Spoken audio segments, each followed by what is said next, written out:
Love, dating, and relationships on steroids. Welcome to the Lover List, where Reddit's juiciest love stories are served fresh daily. Hit that like button, drop a comment, subscribe, and turn on notifications before love passes you by. For those who got into a healthy relationship after a toxic one, what surprised you the most about it? Especially for those who only had experience with toxic relationships at first. Being able to breathe, not worrying about what I said or did, feeling accepted and encouraged at once, actual communication. This, and not having to apologize for having an opinion or apologize for some imaginary slight. Having actual kindness shown to me without there being consequences. I call it reverse gaslighting with the guy I'm currently dating. I'll apologize for something small, and his response is always that I have nothing to be sorry for. The other day I was stressed about some family stuff, so complained/vented on a phone call.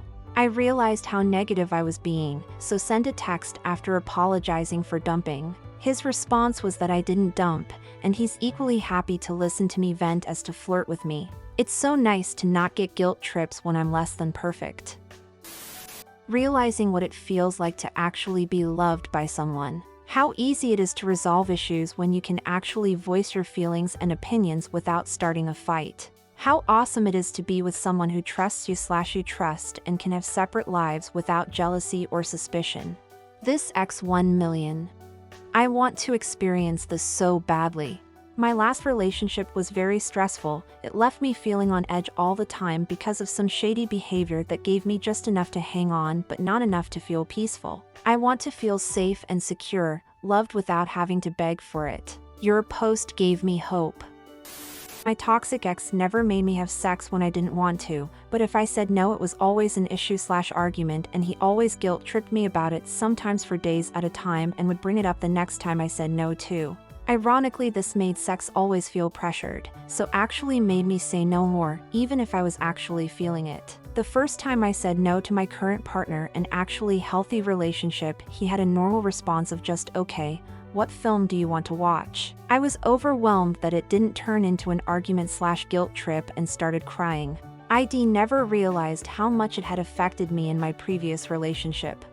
I realized I was carrying trauma from this when my current boyfriend had initiated already, and I was a little nervous to tell him that I wasn't feeling it. I mentioned it anyway, and he climbed of, no questions asked, no pouting, no guilt tripping, no second guessing. Maybe how unprepared I was to be happy. It's been 4 years in this relationship, and a fair bit more since I left the toxic one, and I still occasionally feel like something has to go wrong, or that I don't deserve this, or some other suspicion that this is wrong. Then there's the liberating feeling I got when I realized this person was being nice to me for my sake, and not so he'd be able to use it to manipulate me. I think it was just how bizarrely secure I felt about the other person. After spending so long battling my nerves every time my significant other disappeared, or trying not to react with paranoia and mistrust when I was being given reasons for both, it was nice to finally realize I wasn't just acting crazy or overreacting, I was reacting perfectly logically to the way I was being treated. Being with someone who didn't treat me that way made me realize those weren't just my default responses. Exactly. I feel so secure, so confident, and so normal. It has made me realize that you can have such a good life outside of the relationship as well. There's no restrictions. I had to think 10 times before meeting certain friends and people, and now I just go and meet, and it's so okay. No need to fight, no arguments, just mutual respect and adoration. It's so nice, and what an incredible and empowering feeling to have. Definitely feel that as well. Toxic relationships and overly controlling partners seem to go hand in hand. I completely relate to the relief of not having to walk on pins and needles all the time anymore, and having someone who just fixes everything someone else ruined in your eyes. I was with the archetypal nice guy. He had no agency, he erased himself to become my lapdog. Unsurprisingly, the relationship failed as I just couldn't respect someone that weak. It was also really stressful because I had to be on guard constantly, as if I said something, just in passing, he'd go to great lengths to do it. For example, late one night I suddenly had a craving for waffles, but didn't want to leave my house. I just joked about being torn between my warm house and having warm, fluffy waffles. An hour later, my doorbell rings as he'd left his house, got waffles, brought them to me. He doesn't drive, so he had to go to his mom's house in the middle of the night to borrow her car. It's over-the-top shit disguised as niceness, and I'd feel guilty he'd done something society tells us nice, but I couldn't enjoy it as it was just too much. I also realized he had a lot of manipulative behavior disguised as niceness. For example, when I asked for some time to myself to engage in self-care, he'd turn up with gifts. But that was just him ignoring my desire to be alone for a while. Anyway, to answer your question, what surprised me most is discovering a healthy relationship is one where your partner isn't a lapdog. First time my new boyfriend said no to me, I was shocked to realize how much I liked it. It meant he was able to be his own man and he wouldn't erase himself for me. It was very freeing to know I didn't have to preserve his sense of self as he can do it for himself. It also meant when he did nice things they didn't feel manipulative. I liked how he kept his own interests and friends, and I really liked how when I said I want to be alone for a bit he respected it. Basically, the healthy aspect of this relationship is the opposite of what we're told, as women, is healthy. Movies would vilify my current boyfriend and treat my ex as the hero. Actually getting a sincere apology and not an "I'm sorry, but you do this" or "I'm sorry, I'm such a bad person." I actually get an apology, they listen to me, and then they do feel bad, but then we move on and it doesn't happen again. That was one of the most shocking things for me. Wow, you're actually sorry? You aren't going to just do it again a week later? It was truly amazing. Edit, didn't expect this to blow up. It's depressing for me to know that so many of you have been through similar situations. Here's to having someone who treats us right, or hopefully finding someone who does. My boyfriend's, now husband's, emotional availability was a pleasant surprise. In fact, I was so unaccustomed to it at first that it actually gave me pause to continue dating. I had a tendency to date or be attracted to men who withheld their emotions and refrained sharing their personal experiences with me. The mystery was attractive at first, but always bit me in the ass in the long run. I love that my husband has such a wide emotional vocabulary and has done his own work on how to express his feelings in a healthy way. He also does a great job of encouraging me to feel okay in all my emotions, including anger and sadness. I knew he was a keeper when I shared something challenging with him and he said, "It's completely okay to feel that way. I've felt that way too." I've never heard a man ever say "me too," and it was actually a very healing experience to hear him not only validate my feelings, but recall his own experience of those emotions. I didn't realize you can become addicted to toxic relationships because of the ups/downs that produce a high/low feeling in the brain. When I finally got together with someone who was actually good for me, I found myself trying to sabotage the relationship by creating artificial problems since my brain was chasing that high of fighting and making up, and that's also what I had equated love with. That's why so many struggle to get out of toxic situations. They're literally just so addictive. I'm not with either of those men anymore. I'm with someone lovely now, but I have learned a lot about abusive and toxic behavior and try to be aware of my own self-sabotaging behaviors born out of trauma. Yeah, my friend was in one.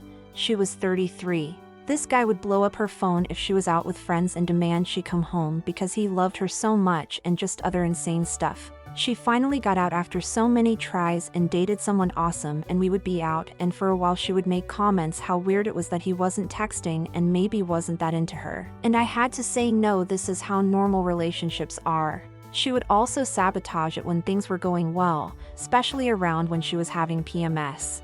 She got good at tracking her period and was extra aware for a few days. It gave me a whole view of what narcs are like. They suck the energy out of you, bring you down, and make you feel that their presence is essential for you to function. I was surprised that I could do things I never thought I could do to escape, and it really tested my strength. Surprised also that someone so loving exists and accepted me despite my past and never used anything he does for me as a leverage to control or harm me.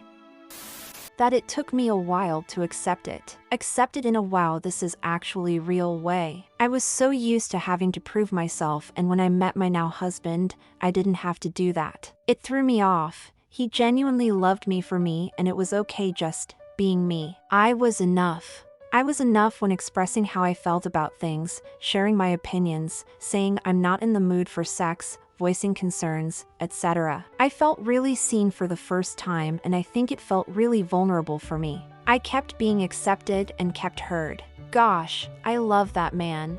100% this. I am the same way. For a long time, I didn't feel like it was real. I was waiting for his toxic side to show up any day, but it never came. He just kept on genuinely loving me, no pointless fights, no backhanded comments, no jealousy or controlling, just real love and acceptance. I also felt like I never needed to lie to him to keep him from getting mad or mocking me. In my previous relationship, I constantly had to make up excuses for things, not being able to hang out, not wanting sex, what I was doing in my spare time, etc., because he would get mad or accuse me of cheating. For years, I thought that was normal. My current so just accepts me and truly loves me, and it's just so nice to feel like this. That even though we're having heaps of fun with laughter and joy, healthy can feel boring. There isn't the chaos of the dramatic ups and downs, so the stability can be uncomfortable and take some getting used to. It's been an interesting, but beautiful journey. I think a lot of people underestimate how true this is. I certainly struggled with it at first. I'd think he wasn't as into me as I was into him, or he just must not be capable of being in love like I was. Thank God he stuck around because I still had so much to learn with him. We are happily married now, and old me is ancient history. I'm so much healthier and happier now, and I can communicate when something upsets me too. I definitely overcompensated for that for a while to really feel things out. None of this was done consciously, of course. I am so much happier, calmer, and stable now. It's so peaceful. I love being boring. It's not boring, it's just healthy. That the person you're in a relationship with should actually want to spend time with you and enjoy being around you. With my ex, he always made me feel like any time we spent together he was doing me a favor. I always had to ask him even for something as simple as come and watch TV with me. Then I would always be made to feel like he'd rather just be by himself, and it was a bit of a chore to hang out with me. My husband never makes me feel that way. He still likes to have time to himself to pursue his own interests, as everyone in a healthy relationship should, but after a while will make a point of seeking me out. Also, if we've had a busy few days where we haven't seen each other because of work, etc., he will make a point of asking to do something with me the next time we're both free. It's unbelievable how much it does for your self-esteem to actually just feel wanted and that your company is valued. Having an actual helper and not a child to ask to do chores. He takes the trash out and unloads the dishwasher and cleans the house and wants to make dinner. All without me asking. I of course do what needs to be done too, but it's so refreshing to not have to worry about doing everything by myself. Hey, I'm unloading the dishwasher, can you move the laundry over? Already on it. Not as much sex, but the love is still there. We don't have to have sex in order to feel like we love each other, and God, it's so refreshing if I genuinely am too tired for the activity. We show it in other ways like cuddling, hand-holding, kisses, random I love yous, random hey, you know you're cute? Arguments and fights are so different. Everyone argues, and when we do, it either is talked out or one of us just says they need space. And we take a few minutes off to just calm down and breathe. We have a little one, and lack of sleep has made us both spicy. Sometimes we just got to spend time apart for a few minutes, etc. With my ex, he used to rant and gaslight, wouldn't let me just speak my mind or anything. Just looming over me and getting in my face. He was relentless until I broke down and cried. And these started out as tiny disagreements. It was never physical, but I'd be punished. My debit cards usually taken, once my house keys. I'd also get the silent treatment afterwards. Thanks for tuning into another episode of Love and Relationship Stories. If you enjoyed hearing these intriguing tales, be sure to hit that like button and leave a comment with your thoughts. Don't miss out on any future episodes, subscribe now and turn on the notification bell to stay updated. Your support helps us bring you more of the love, dating and relationship stories that you love.